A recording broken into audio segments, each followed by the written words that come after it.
Alhamdulillah, Alhamdulillah, all praises to Allah, all praises to Allah. Alhamdulillah, Alhamdulillah, all praises to Allah, all praises to Allah. I never thought about all the things you have given to me. I never thanked you once. I was too proud to see the truth and prostrate to you until I took the first step, and that's when you opened the doors for me. Now, Allah, I realized what I was missing. Subhanallah مولانا بديع الكون سوانا علي القدر نعبده ستير الخلق سبحانه حميد الرب نحمده بسر الحمد لله عظيم الجاه نشهده بأن الكل لله سبحان الله والحمد لله لا إله إلا الله والله أكبر سبحان الله والحمد لله لا إله إلا الله والله أكبر.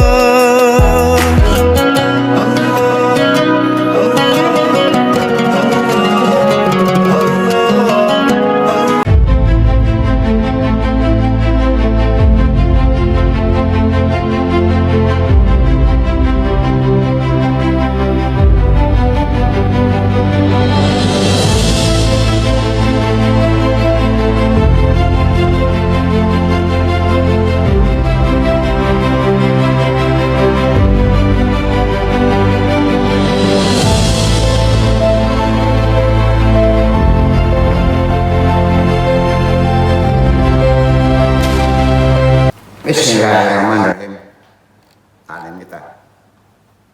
Alim kita memasuki bab 5. Kita tamatkan terapi sholat di bab 5 ini 43 dan 4. Langsung ke tajuk risalah. Assalamualaikum warahmatullahi wabarakatuh.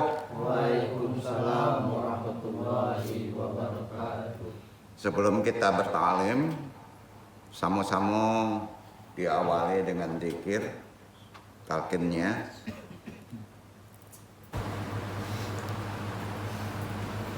Langsung kita lafadzkan. Asyhadu alla ilaha illallah wa asyhadu anna Muhammadur Rasulullah. Shalawat.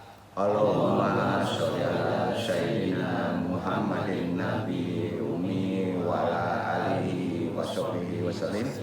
Istighfar. Astaghfirullahaladzim. Astaghfirullahaladzim. Astaghfirullahaladzim. Doa marifat.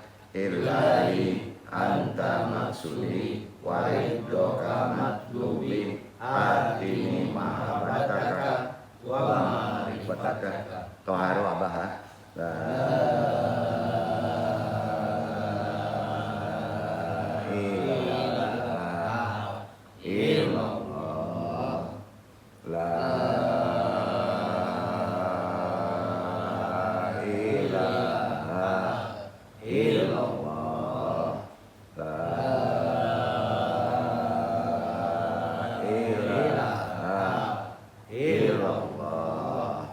Nafi isbat. La ilaha illallah. La ilaha illallah. La ilaha illallah. La ilaha illallah. La ilaha illallah. La ilaha illallah. La ilaha illallah. La ilaha illallah Muhammadur Rasulullah. Ila hadiniya hasolihi wa ila hadrati Syekh Abdul Qadir Jailani bi syafaat Nabi Muhammad bi idznillah wa ridwahi ya Allah ya Allah ya Allah innaka ala kulli syai'in qadir taqdi hajatina.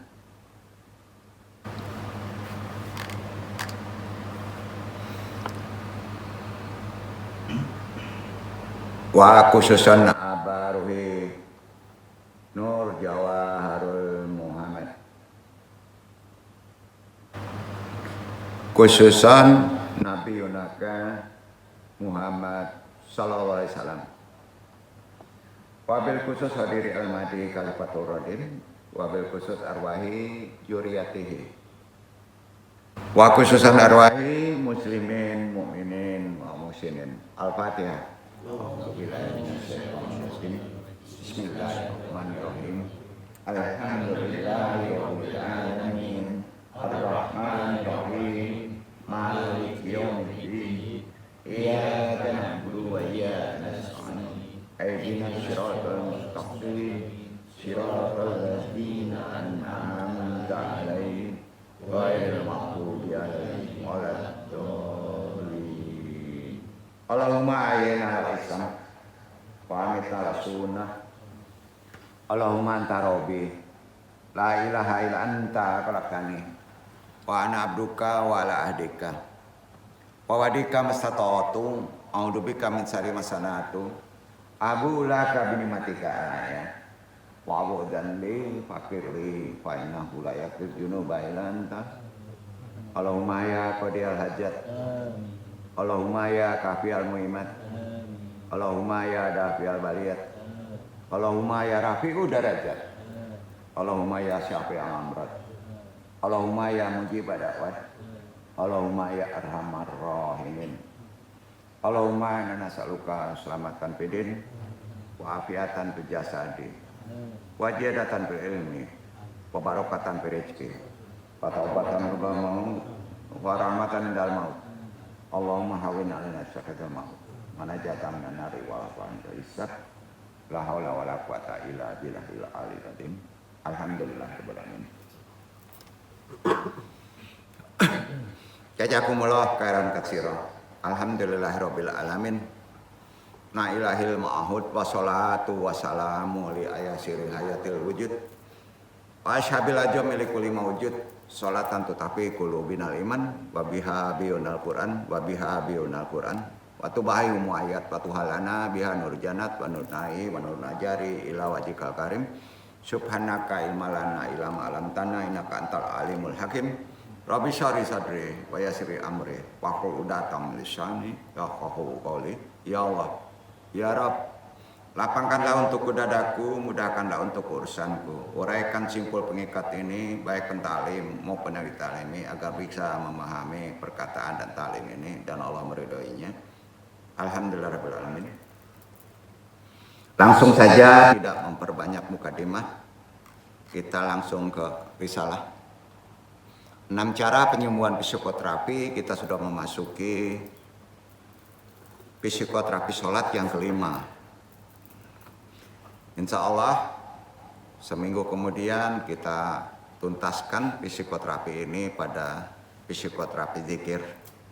Jadi dalam amalan untuk memperbaiki baik itu penyakit lahir maupun batin dalam psikoterapi sholat itu tergabung dengan 3 amalannya. Zikir, sholat, zikir, doa, minum obat. Itu dia gabungannya. Baik itu sholat fardu maupun itu sholat sunnah.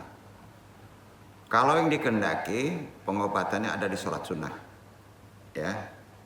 Kalau dalam perawatan manusia itu sebetulnya hakikatnya diuji selalu dalam keadaan jiwa yang terganggu, maka itu diperintahkan sholat. Itu termasuk juga terapi pengobatan atau psikoterapi sholat. Kita bahas bab 1 dan 2 sudah kita bahas di risalah sebelumnya, silakan dibaca karena terkait dengan amalan-amalan sebelumnya. Amma ba'du. Salat adalah obat bagi hati yang sedang sakit. Ya. Atau gelisah. Bukan hadiah bagi orang yang sudah suci ya. Unsur pengobatan dalam sholat itu terletak pada proses penyembuhan spiritual secara kontinu. Karenanya dalam terapi pengobatan psikoterapi sholat, konsep pengobatannya atau konsep terapi sholatnya yang terkait sebagai obat itu tidak harus sempurna untuk memulainya. Umpama begini, orang sakit tidak perlu menunggu sehat untuk minum obat kan? Iya kan? Jadi konsep sholat itu perlu menunggu sehat dulu untuk minum obat. Apa begitu? Enggak. Sholat tetap wajib, walaupun antum nggak sakit. Karena di situ ada pengobatan secara sisi psikis. Ya. Dikerjakan walaupun kelakuan kita, hati kita belum baik. Ya. Jika seseorang merasa sholatnya belum khusyuk atau hidupnya masih berantakan, nasihat andung sering diulang, jangan hentikan sholat. Apa sebab? Karena sholat bisa menghilangkan kelakuan hati yang buruk atau akhlak yang buruk. Maka terus perbaiki sholatnya ya. Sambil memperbaiki kualitas dan cara pelaksanaannya dalam sholat tersebut. Sebab amalan melakukan sholat secara otomatis itu bisa menghentikan seseorang dari perlawanan terhadap ketentuan Allah. Bahasanya begitu, Pak. Sehingga bertindak sebagai benteng pencegah kemungkaran. Itu ada di Quran. Menjaga harapan dan identitas muslim itu sholat dijadikan identitas. Ya. Itu sebabnya potensi akhir yang baik. Sholat adalah identitas muslim dan status hamba di hadapan Allah. Karenanya keberkahan sholat bisa memberikan harapan potensi husnul khotimah, akhir yang baik pada kehidupan dunia. Jadi kalau antum masih memikirkan cemas mati itu takut su'ul khotimah, itu kerja setan itu. Nggak usah dipikirin. Sholat aja baikin, perbaiki kualitasnya, insya Allah husnul khotimah. Jadi sebelum ajal menjemput, ada di antara waktu-waktu sholat yang perlu antum perdalam. Disinilah akan terasa nikmatnya ibadah. Itu sebabnya sholat harus dijalani dengan rasa asik, tenang, bahasanya khusyuk. Jangan sampai menjadi beban yang berat yang justru menambah stres pikiran. Wah, tiba boleh sholat, dosa tuh. Ya. Ajaran Islam itu luas, Pak. Ada orang yang mendekat kepada Allah lewat sujud. Sujudnya panjang di masjid. Tapi ada juga yang beribadah lewat kejujuran menjaga, misalnya berikhtiar jadi ojek, menarik ojek demi keluarga di rumah, sama. Ya. Mendekat ke Allah dengan kita berusaha di luar sama, Pak. Bahkan nilainya lebih bagus daripada orang yang banyak sujud. Ya. Keduanya adalah bentuk ketaatan itu. Berprasangka baik, Pak. Ya. Selama niatnya lillah. Jangan sampai kesalahan kita justru membuat orang lain merasa terasing dari agamanya sendiri. Jadi lebih bijak dalam memandang ibadah sunnah dan kewajiban sosial. Itu lebih bijak. Ada orang menjadi taat karena kewajiban sosialnya tinggi, Pak. Walaupun sholatnya kadang-kadang nggak khusyuk. Ya. Sering kita terlalu sibuk menghitung rakaat sendiri, sampai lupa menghargai tetes keringat orang lain. Zaman sekarang, orang terbiasa sujud tapi ngeluh, itu rusak. Sujudnya lama tapi ngeluh. Ya. Udah capek, ternyata rezeki masih sulit. Itu ngeluh, Pak. Iya. Kok masih enak orang yang nggak sujud katanya. Nah, ini hati-hati, Pak. Artinya kita ini belum melihat sujud itu lebih nikmat daripada dunia dan seisinya loh. Kalau kita tak tahu makrifatnya. Jadi mengingatkan dulu ya. Sholat memang bukan variabel dari rezeki. Tetapi ingat ya, ini benar nih. Bisa saja Allah menghalangi rezeki seorang hamba karena tidak mengerjakan sholat. Banyak itu. Memang nggak ada variabelnya ke rezeki materi. Tapi bagi orang yang tidak mau sholat, ya bisa saja dihambat rezekinya. Rezeki itu banyak ya. Ya. Ini sering terjadi. Jadi itulah jadikan identitas pentingnya kita sholat bukan penggugur kewajiban saja. Disitulah letak terapinya. Karenanya dalam kitab Kununut Sya'adah, jadi kitab Kununut Sya'adah ini, ya, ini keren nih perkara sholat dalam terapi. Disebutkan pahala orang yang melakukan sholat seperti halnya orang naik haji dan umroh.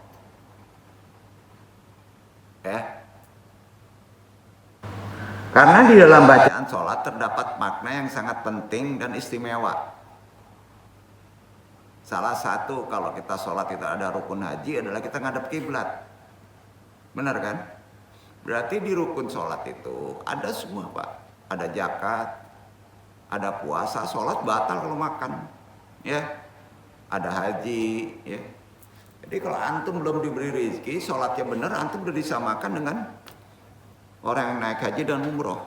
Itu di sholat. Penting, Pak, istimewa sholat itu. Karena yang dihisab pertama kali yang dinilai itu sholatnya, Pak, bukan rukun hajinya ya. Ya. Jadi kalau kita niatkan at-tahiyatul mubarakatuh sholawatut thayyibatul lillah, pahalanya sama itu dengan haji dan umroh.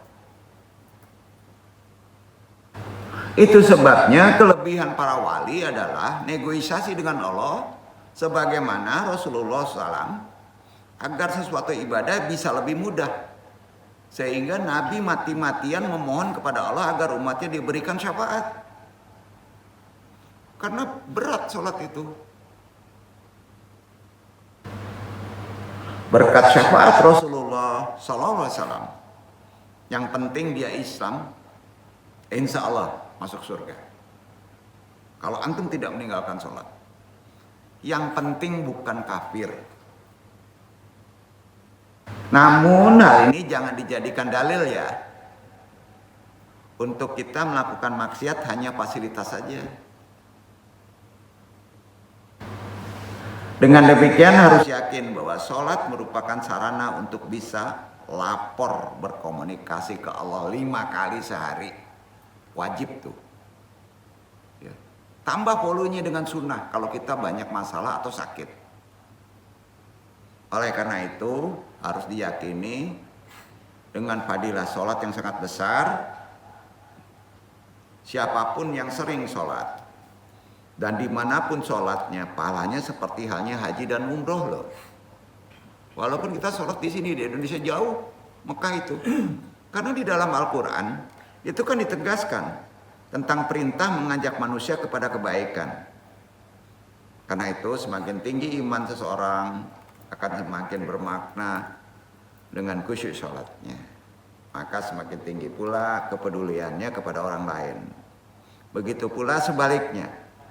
Semakin rendah kepedulian kita kepada orang lain, maka semakin rendah pula tingkat keimanan dan sholatnya. Makanya ada kabar gembira yang disampaikan malaikat Jibril nih. Man yujhirul khaira yanal azran mitla adri falihi. Barang siapa yang menunjuki kepada kebaikan, maka dia akan mendapatkan pahala seperti pahala orang yang mengerjakan. Hadis riwayat Muslim bernomor 1893. Di sini pentingnya berjamaah. Jemaah Pak, menjaga kesatuan dalam pelaksanaan sholat sesuai dengan ajaran dan konsensus umat Islam. Itu sebabnya pelaksanaan sholat tolong diilmui. Jangan merasa pintar Pak, sholat itu berat, ada di Quran. Secara benar, bukan hanya sebatas ritual pribadi, tetapi memiliki dimensi sosialnya yang sangat tinggi dan dimensi spiritualnya yang sangat tinggi, sangat mendalam dalam menjaga kelestarian ajaran Islam dari generasi ke generasi. Karenanya sholat yang benar dilakukan dengan tumakninah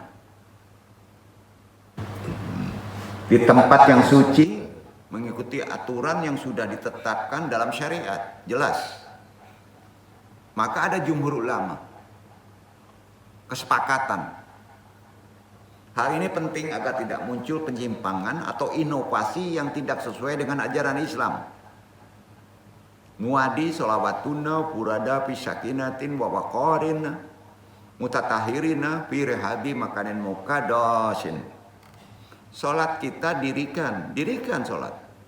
Itu terkait sosial, dimensi sosial. Dirikan itu terkait dimensi sosial. Berakhlak seperti sholat nggak waktu kita tidak sholat? Dirikan baik secara personal dengan cara tumakninah. Kita jadi suci di tempat yang suci walaupun kita tidak sholat. Itu poinnya. Maka sholat itu bisa menghilangkan kemungkaran kita, nafs kita, terutama nafs yang tidak diridhoi. Ada kesepakatan umat. Islam menyebutnya ijma kan, atau ijma ulama lah. Itu kan benteng dalam menjaga kemurnian ajaran Islam. Jangan sepelekan Pak. Melalui ijma umat Islam bersepakat dalam tata cara sholat, tentunya sholat yang benar, sehingga tidak ada ruang bagi interpretasi yang menyimpang, seperti pelaksanaan sholat yang tidak menghadap kiblat. Karena ada nih, melakukan jumlah rakaat yang berbeda, mulai ada. Ya. Kesepakatan umat atau ijma ulama atau ijma orang soleh, tentu orang-orang yang ulama yang mempelajari fikihnya. Tata cara sholat yang benar mencegah berkembangnya aliran sesat sebetulnya. Karena pernah ada orang mencoba melaksanakan sholat dengan 4 rakaat menghadap 4 arah. Kan unik.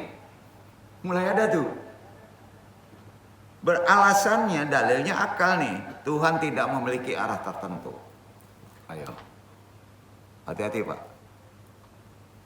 Padahal di sholat itu harus memenuhi rukun iman, rukun Islam. Di antaranya haji, makanya arahnya kiblat. Ada kesatuan umat, ada keseragaman, ada ijma ulama. Jadi beralasan bahwa Tuhan tidak memiliki arah tentunya menyimpang.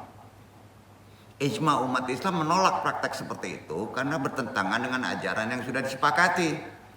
Jadi itu sebabnya salah satu keistimewaan ajaran Islam adalah adanya konsensus dalam hal-hal yang mendasar seperti sholat itu. Ini penting agar kita tidak mudah terpengaruh oleh pemahaman yang menyimpang.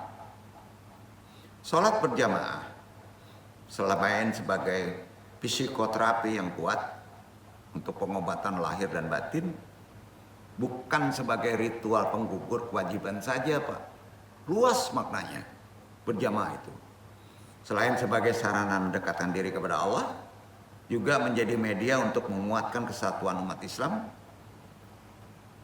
Di sana pelaksanaan sholatnya berjamaah melibatkan dimensi sosial yang lebih luas daripada sekedar ritual individu.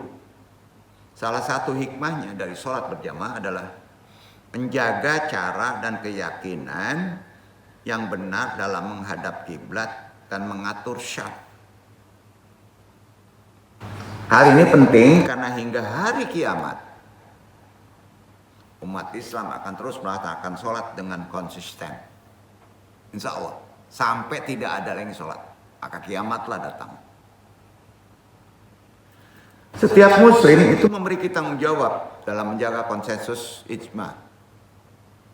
Khususnya dalam melaksanakan sholat. Setiap individu harus memahami, khususnya muslim, bahwa sholat bukan sekedar kewajiban saja ya, tetapi juga bentuk partisipasi dalam menjaga ajaran Islam agar tetap murni. Jadi inilah kekuatan Islam yang menjadikan sholat sebagai bagian dari kesatuan yang tak terpisahkan dalam kehidupan umat. Karenanya kalau kita perdalam lagi secara filosofi, sholat itu tertuang dalam Quran surat Al-An'am ayat 162. Iqra' ikhwan.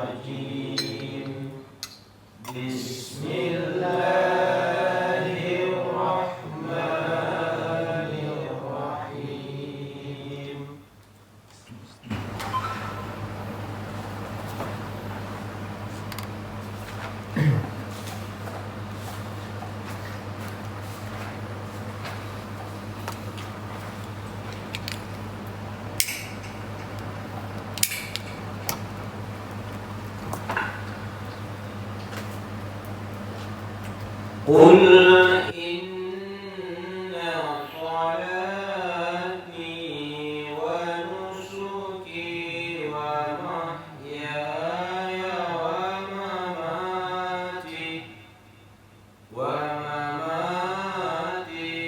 لله رب العالمين.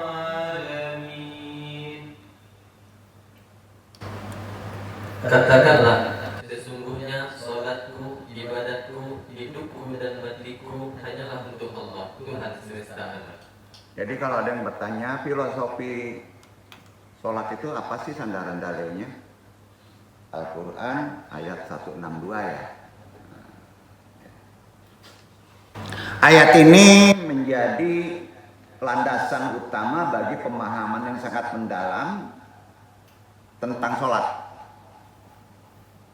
Sholatku, ibadahku, hidupku hanya karena Allah, hanya untuk Allah. Bukan untuk sakit, bukan untuk apapun juga. Karena kalau semuanya untuk Allah, maka antum disehatkan sholat itu. Ya, ini sudah dalam nih. Filosofi ini kunci bagi seorang muslim untuk menjadi ahli surga. Jadi sholat itu bukan hanya terapis saja, Pak. Ya. Sholat tidak hanya sekedar ritual saja, Pak. Ya, melainkan bentuk penyerahan diri sepenuhnya kepada Allah kan. Disinilah pentingnya menjaga kekhusyuan dalam sholat agar terhindar dari godaan setan, ketakutan akan su'ul khotimah. Itu kan sering terjadi, Pak. Khususnya ulama. Itu sebenarnya alat setan untuk menakut-takuti manusia loh. Ya. Alat setan itu Pak. Jadi kalau antum merasa muslim atau muslimah, nggak usah khawatir soal khotimah tuh. Benerin aja sholat. Jadi kalau bahasa mudahnya gini ya, su'ul khotimah itu penyakit. Was-was, khawatir, kerjaan saya tentu. Pas wisudu, ringas. Beresin aja sholatnya. Kalau sholat nggak usah was-was. Makanya ilmui. Ingat, di sholat itu diajarkan keteraturan hidup. Dalam konteks ini, sholat menjadi tameng, melindungi bagi seorang muslim maupun muslimah dari tipu daya setan. Iya kan?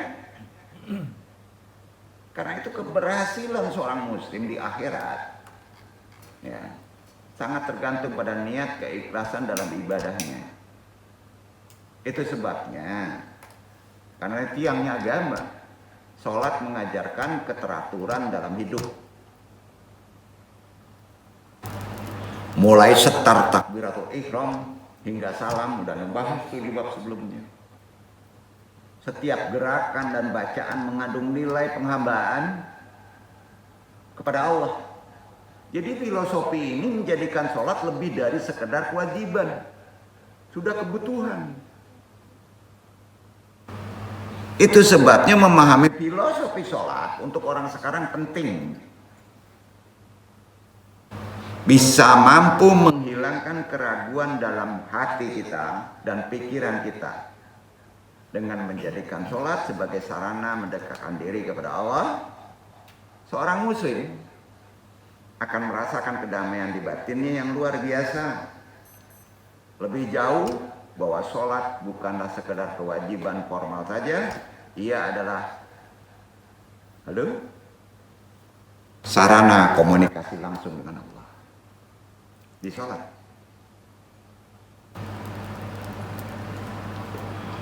Allah qaribun zidan famin kilali du'ai nukhatibuhu mubasyaratan.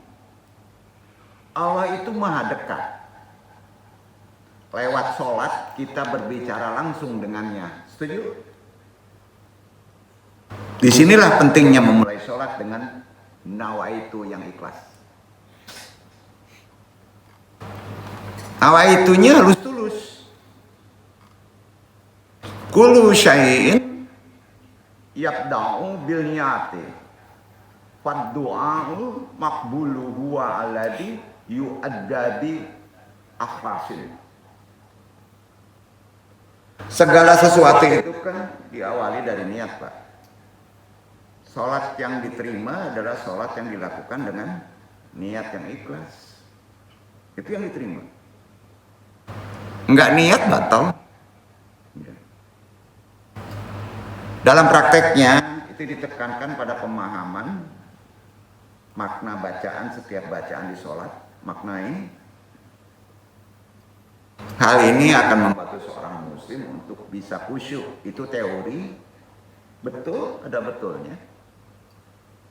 Berat, dan akan bisa sadar akan hakikat ibadah yang dilakukannya. Karenanya sholat juga menjadi pengingat bahwa hidup dan mati manusia sepenuhnya berada kehendak Allah. Jadi filosofi ini kita pahami dulu, akan bisa menanamkan rasa tawakal yang mendalam dalam hati seorang muslim. Karenanya peran strategi sholat, perannya tidak hanya membawa manfaat spiritual, tetapi juga membentuk karakter seorang muslim, kesabaran, disiplin, ketenangan, nilai-nilai yang terpupuk melalui sholat akan ada di kita, insya Allah. Jadi sebagai salah satu rukun Islam dan wajib sifatnya, sholat memiliki peran strategis dalam menjaga keimanan seorang muslim sangat kuat, Bu. Karenanya sholat yang benar akan menjadi pembuka pintu-pintu kebaikan lainnya. Dimudahkan rezekinya, ada titik karomahnya. Ya. Jadi keberhasilan di dunia dan akhirat itu diraih dari sholat. Maka sholat karena terkait juga dengan keberhasilan dunia harus dengan sadar, tidak fly. Ya. Jadi kurang bijak juga kalau sholat kita merem. Ya, kurang bijak juga. Tapi kalau alasannya, kalau terbuka, keganggu khusyuknya ya nggak apa-apa. Ya. Makanya sujud itu bisa khusyuk. Apa sebab? Coba melek tuh sujud, kecolok tuh sama sajadah mata tuh. Coba. Ya, jadi enggak dari setar pertama aku merem ya. Padahal ada orang kalau merem itu kayalinya naik, halu, betul kan? Hati-hati Pak. Jadi tuntunan Nabi itu udah sadar sholat. Kalau sadar itu pikiran ada, terasa tubuh ada, enggak macam-macam. Sholat itu manusiawi Pak. Yang berarti keseimbangannya. Kemarin udah dibahas. Sebagai rukun Islam sangat penting, sholat memiliki peran strategis dalam menjaga keimanan seorang muslim. Sholat yang benar menjadi pembuka pintu-pintu kebaikan. Insya Allah berkarakter sholat. Jadi keberhasilan dunia akhirat dapat diraih dengan menempatkan sholat sebagai prioritas utama dalam hidup. Beresin sholatnya. Itu sebabnya sholat adalah ibadah yang paling dicintai Allah dibandingkan ibadah-ibadah lainnya. Yang paling dicintai itu sholat Pak. Makanya dihisab pertama kali. Bukan haji, bukan umroh, bukan puasa, sholat. Karena itu sholat bukan hanya kewajiban bagi umat muslim ya, tetapi sudah kebutuhan. Apalagi di kondisi zaman sekarang. Kenapa? Karena bisa dekat kita kepada Sang Pencipta. Tempat lapor. Dengan kesadaran seperti itu, seorang muslim akan bisa menemukan kedamaian hidup yang sangat-sangat mendalam. Insya Allah, itulah sholat yang dilakukan dengan penuh kekhusyuan. Makanya diilmui, dipahami. Dengan memperbaiki hubungan seorang muslim dengan Allah, maka sesama manusia otomatis secara akan baik. Pasti itu. Juga termasuk alam sekitarnya. Jadi kita bukan berhubungan ke sesama makhluk saja, termasuk dengan alam. Karena itu ciptaan Allah juga.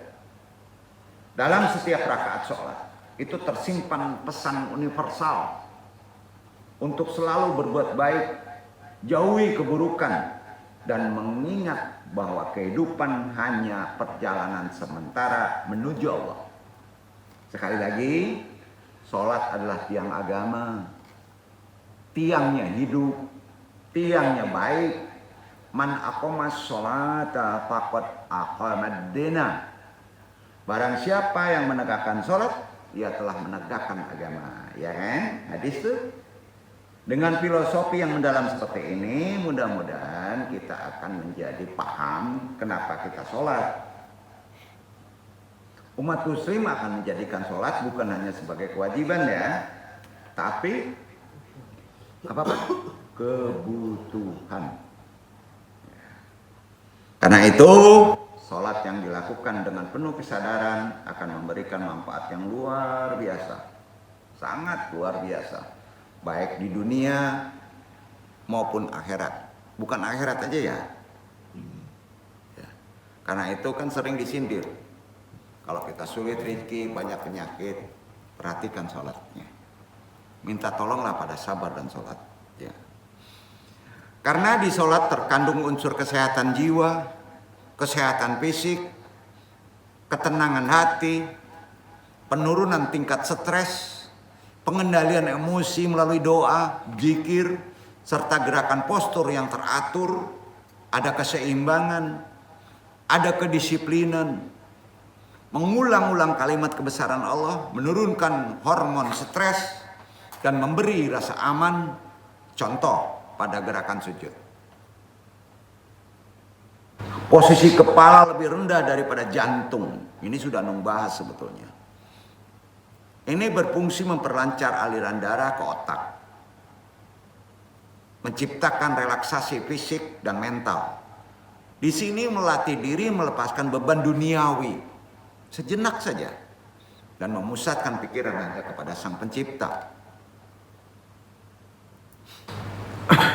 Karenanya dalam sholat ada jadwal sholat 5 waktu berfungsi sebagai jeda istirahat mental di tengah kesibukan seharian kita guna menyadarkan pentingnya kesehatan mental yang baik menjadi hak setiap manusia. Jadi cakupan dari hak tersebut adalah layanan yang dapat diakses masyarakat yang berkualitas baik dan masyarakat memiliki kebebasan yang sifatnya mandiri dalam menjaga kesehatan mental.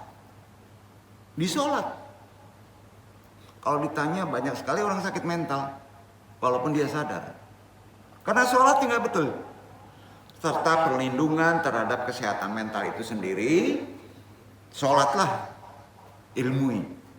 Karena kesehatan mental adalah keadaan mental yang menjadikan sejahtera dalam kehidupan yang memungkinkan seorang untuk bisa mengatasi tekanan hidup. Setuju? Mudah-mudahan. Menyadari kemampuannya, belajar, bekerja dengan baik, serta berkontribusi pada komunitasnya. Islam sebagai agama yang menjunjung tinggi perihal kesehatan mental yang ada pada karakter sholat, itu memfasilitasi umatnya dengan beragam aktivitas yang dinilai ibadah dan juga bersifat muamalah, namun mengandung unsur ibadah. Karena itu aktivitas ibadah dapat menyehatkan mental, diantaranya adalah sholat, doa, zikir. Sholat, zikir, doa, ikhtiar. Ya, beda tuh. Ada zikir dulu doa, ada doa dulu zikir. Ada di hadis. Perbanyak mengingat Allah, memintalah. Memintalah, sudah itu perbanyaklah mengingat Allah. Baru ikhtiar. Ini makna ini sepertinya biasa aja, tapi mesti didalami. Insya Allah nanti di zikir untuk jelaskan. Ya. Rasulullah SAW sendiri merasa tenang ketika sholat. Kenapa kita enggak? Diceritakan ada seorang yang berasal dari Khuza'ah, suatu tempat, berkata begini, lau sholatu lau jadatur rohata, seandainya aku sholat maka aku pun dapat istirahat. Orang di sekitar pun aneh, nganggap remeh perkataan orang itu, orang dari Khuza'ah ini. Setelah mendengar perkataan itu, seandainya aku sholat maka aku pun dapat istirahat. Akhirnya ia pun berkata, orang Khuza'ah ini, samatu Rasulullah SAW yaqulu ya Bilalu, Bilal, aqimus sholat arahna biha. Aku mendengar Rasulullah bersabda, wahai Bilal, dirikan sholat dan buatlah kami istirahat dengan sholat. Hadis riwayat Abu Daud. Pertanyaan, antum rehat gimana Pak?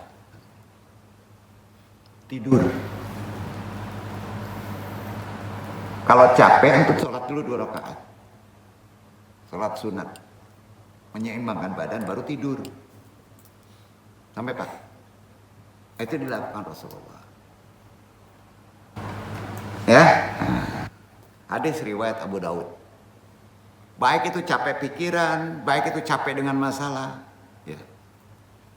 Ya Allah, saya ingin menenangkan diri dengan rehat berdasarkan hadis Nabi, sholat 2 rakaat. Nawaitunya gitu Pak. Ulama ala sufi mempapatkan itu. Jarang orang memakai itu untuk menstandarkan kembali tubuh dengan sholat sunat 2 rakaat. Kapan waktunya? Kapan aja waktu antum capek. Gimana Pak? Jangan langsung blok tidur Pak. Itu udah langsung ke fisik. Pas bangun masih capek juga. Terletaknya bukan di fisik. Di mana Pak? Mental dan pikiran. Karena apa? Karena jiwanya tidak distandarkan pada sholat sunnah. Ini ada hadisnya Abu Daud. Dalam kitab Syarah Sunan Abu Daud menjelaskan begini. Alasan orang menjadikan sholat sebagai bentuk aktivitas peristirahatan itu terletaknya pada spiritualnya. Karena capek spiritual itu lebih berat daripada capek fisik. Itulah terapi sholat. Paham ya? Andong yakin nih, nggak ada ngamalin nih. Ya. Capek pikiran, capek masalah, capek problema, capek fitnah, sholat dulu, standarkan dulu. jiwa kita, baru kita ikhtiar. Ikhtiar itu termasuk qanaah, perbanyak doa, perbanyak zikir, menjelaskan saya tidak melakukan ini loh, ya. Tapi yang prioritas nggak dilakukan, gimana mau beres, Pak? Iya kan? Nah, ini penting ya, karena dalilnya ada, Pak. Karena itu aktivitas istirahat, rehat dalam sholat, ya, itu jangan diletakkan pada wajib, pada sunnah. Ingat, jangan berpikir sekali-kali fardu sholat 5 waktu antum istirahat. Tujuannya apa itu? Lapor menghadap Allah. Tuh dia, mendekat lapor kepada Allah pada problem-problem kita di kehidupan. Berapa kali, Pak? 5 kali, Pak. Pintunya di situ. Tujuan sholat harus dipahami secara lebih dalam. Berinteraksi dengan Robnya. Minta pertolongan boleh-boleh saja. Ini kan dinukil dari kitabnya, ya. Yang disebut tadi ini gini, nastarihu ibi adaya min syagil qalbi biha wakila istighaluhu bi sholati rahatan lahu fi innahu kan yaudu ghairaha minal amalid dunya wiati ta'aban. Dengan sholat kita dapat beristirahat dari sibuknya kolbu, bukan sibuknya fisik. Ya, konon sholat menjadi aktivitas rehat Nabi karena aktivitas lainnya dianggap sebagai aktivitas duniawi yang melelahkan. Bahkan kalau tajam sholatnya, maka fisiknya pun langsung bisa standar. Sunan Abu Daud halaman 225, bukunya Aunul Al-Ma'ud Syarah. Salat yang khusyuk, salat yang baik, itu kan menjadikan mental kita sehat, psikis gitu, dan membuat kita mampu menangani dan mengelola stres. Yakin? Abu Umamah pernah meriwayatkan begini. Anak Nabi SAW qala inna akhbata awliyai indi lamu minun kafiful hadi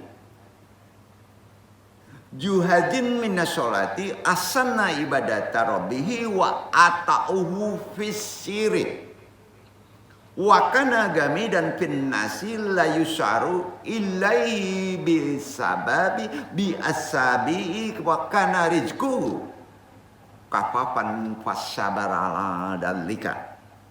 Dari Nabi SAW bersabda, sesungguhnya wali-wali yang terbaik menurutku adalah orang yang beriman, yang ringan kondisinya, memiliki nasib yang baik dari sholat, menyembah Robnya dengan baik, menaatinya saat sepi, tidak dikenali oleh orang-orang yang tidak ditunjuki, orang-orang yang dengan jari, dengan artikan jarinya sebab terkenal, rezekinya pas-pasan, kemudian ia bersabar atas kondisinya. Hadis riwayat Tirmizi. Ya. Karena itu Al-Mubarakafuri menjelaskan begini, zu hazin minas sholati. Dalam hadis tadi itu artinya kan sebagai orang-orang yang menjadikan sholat sebagai aktivitas yang mengistirahatkan jiwa dan mengistirahatkan hati kepuruhani. Insya Allah kalau itu dilakukan, otomatis secara fisik akan bisa seimbang kembali. Beliau nasihatnya begitu. Ini kan orang sekarang jarang itu dilakukan, Pak. Dipisahkan, Pak. Maka disebut terapi sholat. Tolong ini aja deh, ada dalilnya menurut petunjuk Rasulullah, ya. Abu Daud itu dalilnya. Ya Allah, istirahatkan qalbuku, hatiku, jiwaku dengan 2 rakaat. Nah, itunya gitu aja, Pak. penyakitnya. Capek dengan fitnah, sulit rezeki, bahkan dengan istri kita kesel. Pakai itu Pak, keren tuh. Sekarang kan udah diilmui, ada dalilnya. Bukan langsung istirahat atau lari kemana-mana. Itu ikhtiar fisik. Mana dulu Pak? Sholat dulu, ikhtiar dulu. Sholat dulu Pak, karena sholat zikir. Kita sudah sampai pada zikir dulu baru ikhtiar. Betul kan? Ya, doa dulu, zikir dulu. Ada ilmunya tuh. Ada ilmunya tuh. Ketika sholat yang paling tinggi, antum sudah merasa diawasi belum? Bahasa kerennya kan ihsan. Berat itu Pak. Mudahnya gini, ihsan itu merasa diawasi itu saksikan kebesaran Allah dulu tiap hari. Batu bukan orang yang buat. Batu cincin digosok indah baru ada ekses orang. Namanya batu akik, betul kan? Tapi aslinya buatan Allah, betul kan? Nah, jadi merasa diawasi itu saksikan kebesaran Allah yang ada di alam semesta. Sehingga sholatnya insya Allah bisa khusyuk. Sholat yang dilaksanakan dengan baik dan benar khusyuk juga akan berpengaruh terhadap sehatnya mental karena didasari atas kesadaran pengawasan Allah. Kalau ada ihsan, bisa terpengaruh kesehatan mental kita Pak. Waktu kita sholat, baik itu sholat wajib maupun sholat sunnah. Pengawasan Allah itu didasari dalam sholat ini biasa disebut sebagai ihsan kan? Ya kan? Sebagaimana disebutkan dalam hadis. Fa akhbarni anil ahsani. Qala an ta'budallah ka'annaka tarahu wa in lam takun tarahu fa innahu yaraka. Dia, Jibril maksudnya, bertanya lagi, beritahu kepadaku tentang ihsan. Nabi Muhammad SAW menjawab, hendaklah engkau beribadah kepada Allah seakan-akan kamu melihatnya. Apabila kamu tidak bisa melihatnya, sesungguhnya dia melihatmu karena kebesarannya. Lihat contoh-contoh kebesaran Allah di luar, maka antum bisa ihsan. Hadis riwayat Al-Bukhari. Kita tutup di part 3 ini, kita masuki part 4 ya.